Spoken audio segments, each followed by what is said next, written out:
नमस्कार पुण्य श्लोक अहिल्याबाई शो में आप सबका हार्दिक स्वागत है। दोस्तों, कल आपने देखा था कि किस प्रकार एपिसोड 409 में अहिल्याबाई ने खीर खा कर के खांडेराव को समझाने का कोशिश किया था। प्रजा जो उसके राज में त्राही इमाम हैं, इसी का अगले का जो दृश्य है बहुत ही रोचक होने जा रहा है। हमने कल इसका वीडियो आपको प्रोवाइड करवाया था और आज मैं आपको बताने जा रहा हूँ, ये दृश्य दिखाने जा रहा हूँ। बहुत ही ज़बरदस्त है, तो आप वीडियो को अंत तक देखिए और पहली बार विजिट करें तो चैनल को सब्सक्राइब कर लीजिए। देखिए, होता यूँ है इसमें कि यहाँ जो खंडेराव का अपना अधिकार है वो अधिकार को याद दिलाता है। चूँकि रतलाम में जो जल प्रबंधक का कल से कार्य प्रारंभ होने वाले हैं, वहाँ के जो निवासी हैं उनसे जो ज़मीन को ले लिया गया है और उनके बदले में जो मल्हार सरकार ने कुछ स्वर्ण मुद्राएं या रुपया देने का वादा किया है, वो धन जो है गबन कर लिया गया है। और ये धन गबन किसने किया है? मल्हार सरकार की नज़र में, छोटे सूबेदार की नज़र में उन्होंने तो मुआवजा दे दी है, लेकिन ये मुआवजा अभी तक प्रजा तक नहीं पहुंची है। यही सभी कार्य प्रक्रिया को लेकर के जो है देवी अहिल्या काफ़ी दुखी है और भरी दरबार में जो है खांडेराव को अपने नेतृत्व का, अपने उत्तराधिकारी का, अपने छोटे सूबेदार होने के नाते ये सभी चीज़ें याद दिलाते हैं। देखिए, होता क्या है, यहाँ पर जब ऐसे सारी प्रक्रिया हो जाते हैं तब खंडेराव कहते हैं कि देखिए, हम तो इसके लिए सारा कोषाध्यक्ष, जो भी कोष में जितना खर्च होता है, हमने पैसा दे दिए हैं गुरु जी को और इसका देख रेख जो है गुरु जी कर रहे हैं, यानी गोनू जी कर रहे हैं। इस पर अहिल्याबाई कहती है कि अगर आपको गोनू जी पर ही विश्वास है तो आप गोनू जी पर विश्वास कीजिए। फिर आपके सामने है जो ये आपके पास जितना पब्लिक है, जितना भी जनता है, जो भी प्रजा है यहाँ जो अभी त्रस्त है खाने के लिए, आप जिस पर विश्वास कीजिए। इसके बाद जो है देखिए, दूसरी तरफ में द्वारिकाबाई, ये सभी चाल जो है द्वारिकाबाई की है।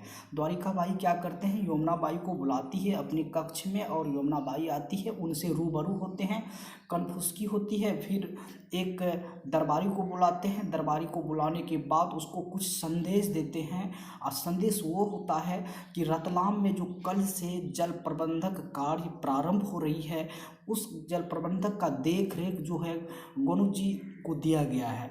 तो द्वारिकाबाई जो है अपने जमाई जी को ये संदेश भेजना चाहता है, अगर आपने ये धन गबन किए हैं तो सिर्फ सबसे पहले आप यहाँ आकर के आखिर अभी तक प्रजा के पास में क्यों नहीं पहुँचा, ये बात हमको सुनना है।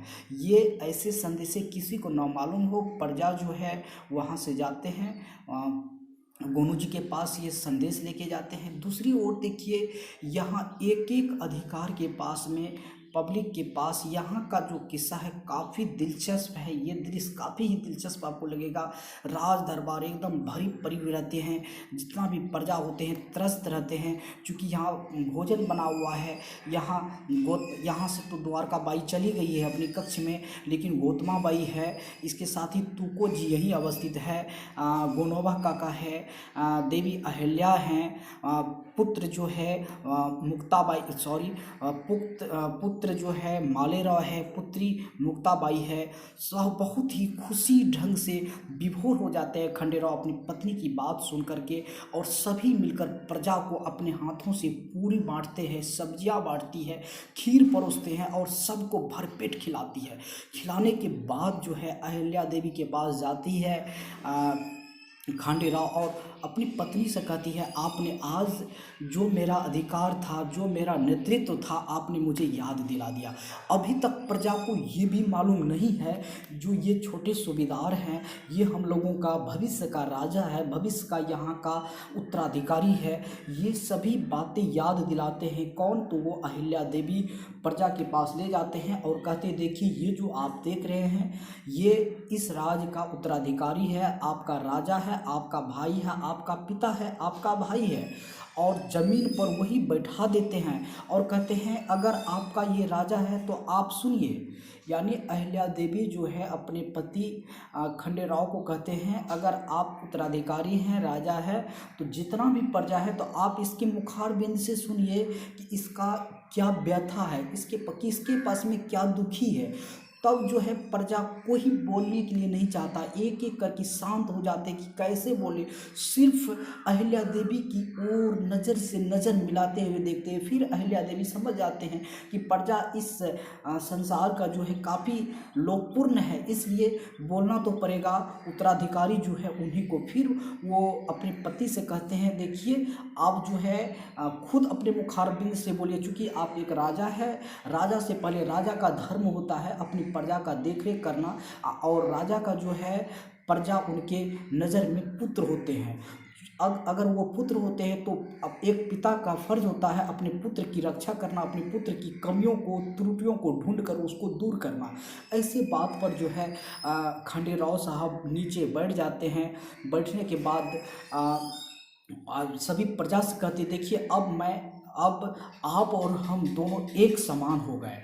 आप भी मनुष्य हैं और मैं भी मनुष्य हूँ, मतलब यानी दोनों आदमी एक मानव ही हैं, लेकिन फ़र्क इतना है कि मेरे पास में अधिकार हैं और आपसे अधिकार छीन लिया गया है। यहाँ देखिए कितनी बड़ी बात है, कहा कि आपसे अधिकार छीन लिया गया है, यानी आपके पास में अभी कुछ नहीं है। इस पर जब ऐसे अब जो है आप खुलेआम जो भी जिसके पास में जो त्रुटियाँ हैं, जिसके पास में जो व्यथा है, दुखी है, वो हमसे शेयर कर सकते हैं। इस पर जो है पब्लिक जो वहाँ की प्रजा है वो भी खुशी हो जाते हैं और अपनी अपनी व्यथा सुनाना प्रारंभ कर देते हैं।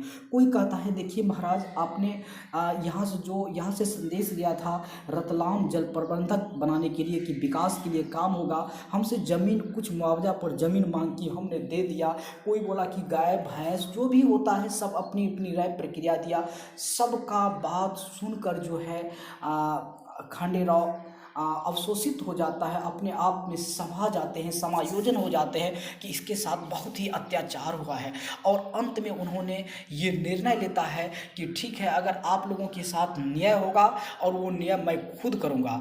सबसे पहले इसमें कमियां और त्रुटियां मेरी है, इसमें जो दोषी होंगे उसको तो सज़ा मिलेगा ही, प्लस में इसका प्रायश्चित आज मैं वादा करता हूँ आप लोगों से कि इसका प्रायश्चित मैं खुद मैं जिम्मेवार हूँ, और वो खुद प्रायश्चित करता है। तो इस तरह से 409 एपिसोड नंबर 409 का दृश्य बहुत ही दिलचस्प है, और आगे का आंखों देखा हाल हम आपको अगले एपिसोड में बताएंगे।